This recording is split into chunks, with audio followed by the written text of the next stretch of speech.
Et bonjour à tous, merci à vous d'être là pour cette nouvelle vidéo. Aujourd'hui, je vous propose du coup un nouveau bilan lecture autour également de 5 livres comme je vous ai proposé la semaine dernière. Aujourd'hui, je vais vous en présenter 3 que j'ai en physique et 2 qui sont dans ma liseuse. En fait, je les avais que en support numérique et pas dans la bibliothèque. D'ailleurs, pour pas risquer de les oublier, je vais commencer par ceci.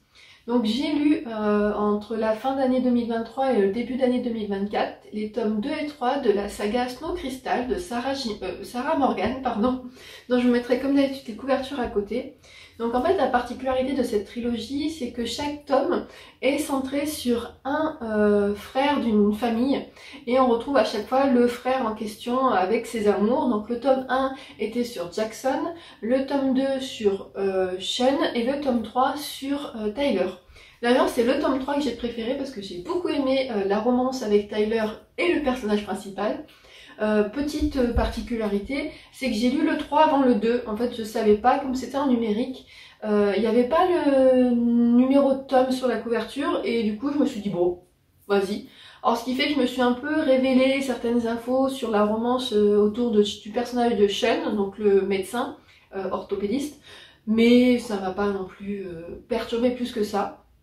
Donc c'est une romance que j'ai beaucoup aimée, une trilogie que j'ai beaucoup aimée. De toute façon, Sarah Morgan, je trouve qu'elle écrit vraiment très bien, elle étoffe vraiment ses personnages.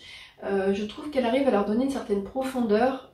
Elle évite certains clichés de la romance, ou du moins elle les aborde vraiment de façon un peu plus camouflée, on va dire, mais j'ai vraiment beaucoup aimé. Je suis contente de les avoir finis parce que du coup c'est la première saga que j'ai finie en 2024. Parce que du coup maintenant, en plus de mon carnet de lecture que j'ai pas mis à jour depuis un moment, d'ailleurs il faudra que je vous tourne une vidéo dessus, je me suis créé un petit tableur où je mets un peu mes sagas en cours et tout, et du coup j'ai pu faire une ligne avec Snow Crystal que j'ai terminé cette année. Donc voilà, ça a été une très belle romance. C'est pas de la romance de Noël, donc vous pouvez le lire en hiver. Bon, certes, je sais pas vous, mais nous dans le sud, l'hiver, on ne sait pas trop ce que c'est cette année. Mais voilà, si vous avez la chance d'avoir un petit peu de neige, s'il fait un peu froid, si vous partez à la montagne, c'est des super livres qui peuvent vous accompagner parce que les romans sont vraiment toutes douces et pleines d'hiver. Donc, passé ces 2 romans, j'ai lu La disparition de Stéphanie Meller de Joël Dicker, ici aux éditions de Fallois Poche. En sachant qu'il y a maintenant 2 ou 3 ans, l'auteur a créé sa propre maison d'édition qui s'appelle Rosie and Wolf, suite au décès de son éditeur, donc Bernard de Fallois. Donc maintenant, si je ne me trompe pas, tous ces titres sont réédités dans cette maison d'édition. Bref, je m'égare. Ce livre, je l'avais acheté d'occasion chez Emmaüs, donc j'avais dû l'acheter 50 centimes. Et ça faisait un petit moment, je pense bien 3 ans qu'il était dans la bibliothèque. Et là, en fait, je me suis dit, bon, allez, lis-le. C'est un petit pavé, hein. Pavé qui fait 800 pages que j'ai lu en 2 jours. Voilà, j'ai été vraiment prise dans l'histoire. En fait, on va suivre un enquêteur de la police, donc Jess Rosenberg. L'action du livre commence où il fait un pot de départ et il prend sa retraite assez jeune de la police. Et en fait, lors de son pot de départ, Stephanie Miller, qui est une journaliste, va venir et lui dire, voilà, vous vous êtes trompé, en fait, 20 ans plus tôt, non, 10 ans plus tôt, pardon, dans une station balnéaire, lui et son coéquipier, donc qui s'appelle Derek Scott, ont résolu un triple meurtre. En fait, une joggeuse a été retrouvée assassinée devant la maison du maire, de sa femme et de son fils, donc c'est un quadruple meurtre. Ils ont tous les 4 été tués par balle. Et du coup, ils ont trouvé assez rapidement le coupable qui a été traîné en justice. Mais elle leur dit, voilà, vous vous êtes trompés, j'ai des indices, c'est pas ça. Et en fait, donc lui, il dit, oui, mais bon, moi je suis à la retraite dans 1 semaine, je suis sur mon coup, je suis sûre que c'est lui, on a attrapé le bon. Et en fait, Stéphanie Meller va disparaître. Elle va plus donner de nouvelles du jour au lendemain, et lui, du coup, j'ai mangé le prénom. Jess va du coup enquêter sur cette disparition et se rendre compte qu'en effet il faut qu'ils reviennent sur cette histoire, donc ils vont rouvrir l'enquête menée il y a 10 ans. J'ai beaucoup aimé. De toute façon, j'aime beaucoup les écrits de Joel Dicker. Je trouve qu'à chaque fois il arrive à proposer une narration un peu innovante, même si il a un style qui est maintenant un peu identifiable vu qu'il en a sorti quelques-uns, donc on arrive à comprendre parfois certains liens. Mais voilà, j'ai vraiment beaucoup aimé, j'ai trouvé ça vraiment très très bien. On se perd pas Il y a pas mal de personnages, mais il fait des liens qui sont cohérents, qui sont simples. Voilà, il va pas vous expliquer pendant 10 pages pourquoi machin il connaît machine. Voilà, c'est très clair. J'ai vraiment beaucoup aimé. Ça a été une très bonne lecture.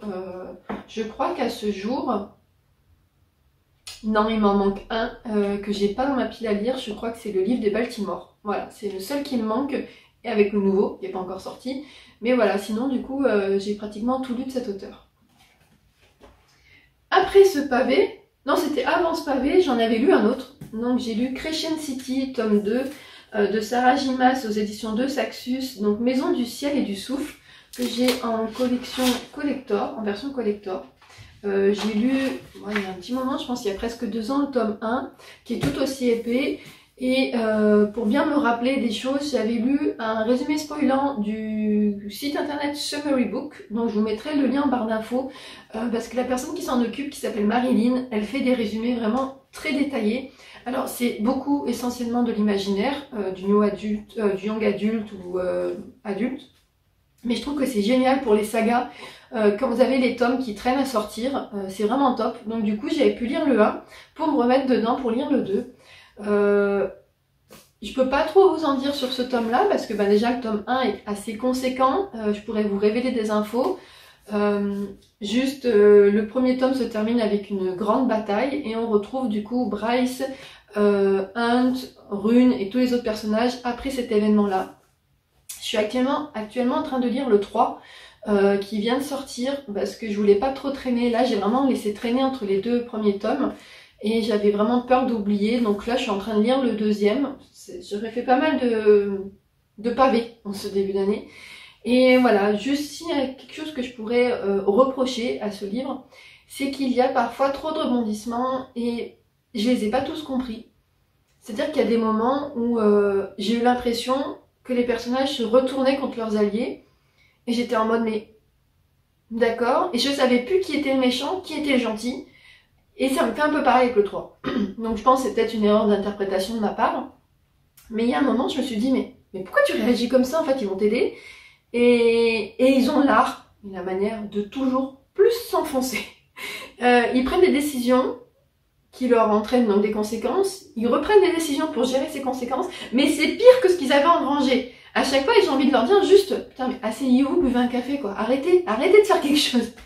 Donc voilà, petit avertissement pour les personnes que ça peut gêner, il y a quand même un petit peu de sexe dedans, un petit peu, pas mal on va dire, ce qui est pour l'instant pas le cas pour le 3 parce que j'ai lu 30% et pour l'instant il n'y en a pas eu. Mais voilà, il y en a quand même un petit peu, préparez-vous, voilà. Voilà, tout le monde il est beau, tout le monde il est hyper waouh, c'est... voilà. Mais voilà, il faut le savoir. Je préfère vous avertir parce qu'il y a des personnes que ça gêne et ce que je veux comprendre parce que parfois ça sert pas forcément à l'histoire. Et enfin, le dernier livre dont j'avais envie de vous parler aujourd'hui, il s'agit des Mémoires de la forêt, le tome 2, Les carnets de Cornelius Renard, de Michael Brun-Arnaud, illustré par Sanoé aux éditions de l'École des loisirs dans la collection 9. Il y a un petit moment, je pense que c'était il y a 1 an, j'ai lu le premier tome, qui était autour de Ferdinand Taupe. Et là, ça va être autour de... On est vraiment axé sur Archibald et sa famille. En fait, l'action commence où un loup, donc Célestin Loup, vient à la librairie donc de Belle-Écorce et dit en fait, vous nous avez volé, c'est ma librairie. En fait, je l'ai hérité de ma famille, c'est pas vous qui devez vous en occuper, donc je récupère mon bien. Et du coup, Archibald va partir à la recherche des souvenirs de son grand-père pour essayer de comprendre pourquoi Célestin Loup revendique la librairie. Et ça a été une bonne lecture. Je n'ai pas lu au bon moment parce que l'histoire faisait écho à une situation personnelle. Donc c'était pas le super bon moment, mais voilà, j'ai passé un beau moment de lecture parce que j'aime toujours la plume de cet auteur. Le livre est magnifique, il y a les illustrations de Sanoé dedans, elles sont juste très très belles. J'ai vraiment beaucoup aimé, donc celui-ci est plutôt centré sur l'automne. Et il y a un tome 3 qui est sorti, dont je vous mettrai la couverture à côté, qui est plutôt axé sur l'hiver, que je n'ai pas encore à ma possession, je pense que je l'achèterai prochainement, pour être à jour du coup dans la saga. Et puis pour pas, voilà, j'ai pas trop envie d'attendre, j'ai envie de les lire, c'est vraiment des livres doudou. La catégorie, la collection 9, c'est une collection à destination de jeunes publics, donc on va dire à partir de 11 ans, je dirais. Mais autant un enfant, un adolescent qu'un adulte peuvent le lire parce qu'il y a plusieurs sens de lecture, il y a plusieurs lectures possibles. Et il y a plusieurs messages également, et j'ai vraiment adoré. Là on nous parle un peu aussi, comme toujours, d'un aspect un peu santé. Donc dans le premier c'était la maladie de l'oubli-tout, donc c'était avec Alzheimer. Et là en fait Archibald Renner, à travers le personnage de son grand-père, je sais pas si c'est la bonne maladie auquel j'ai pensé, mais ça ressemblait un peu à une rupture d'anévrisme, ce qui lui arrive. Donc il dit qu'il a un orage dans la tête. Donc ce que j'aime, c'est que l'auteur met en avant des maladies de notre temps qui touchent nos seniors et même parfois les plus jeunes, et qui nous aident à les comprendre, comment à apporter plus de tendresse à ce qui leur arrive, comment les accompagner. Et voilà, ça a été vraiment une très belle lecture, et j'ai hâte de découvrir la suite. J'ai d'ailleurs fait en lecture commune avec ma petite sœur qui a beaucoup aimé, qui a déjà acheté le 3 et je crois qu'il est déjà en train de le lire. Donc voilà pour mon bilan lecture. Est-ce que vous, de votre côté, vous avez lu les livres que je viens de vous présenter? Donc en poche, vous avez La disparition de Stephanie Meller, qui est sorti depuis un petit moment. Je pense qu'il peut même être facilement trouvable d'occasion. Et vous avez également les 2 tomes de la saga Snow Crystal, les 3 même, qui sont disponibles en poche, dont je vous mettrai les couvertures à côté, qui sont de mémoire chez HarperCollins ou Harlequin. Voilà, je ne vais pas vous dire de bêtises, ça sera marqué à côté. Sinon, les restes... si je vous dis des bêtises, le Crescent City 2 est également sorti en poche chez J'ai lu. Donc en fait dans cette vidéo il n'y a que les mémoires de la forêt qui sont pas sortis en poche. Et de mémoire, l'école des loisirs n'a pas de format poche pour cette série. Donc il sera toujours dans cette collection là. Donc voilà pour ces livres pour cette semaine. J'espère que ça vous a plu. Vous de votre côté, qu'avez-vous lu de beau? Est-ce que vous avez envie de me partager des lectures? Comme d'habitude, je vous remercie infiniment du fond du cœur d'avoir regardé cette vidéo, de me suivre et d'être aussi présent en commentaire. Je vous fais des gros bisous et je vous dis à très vite.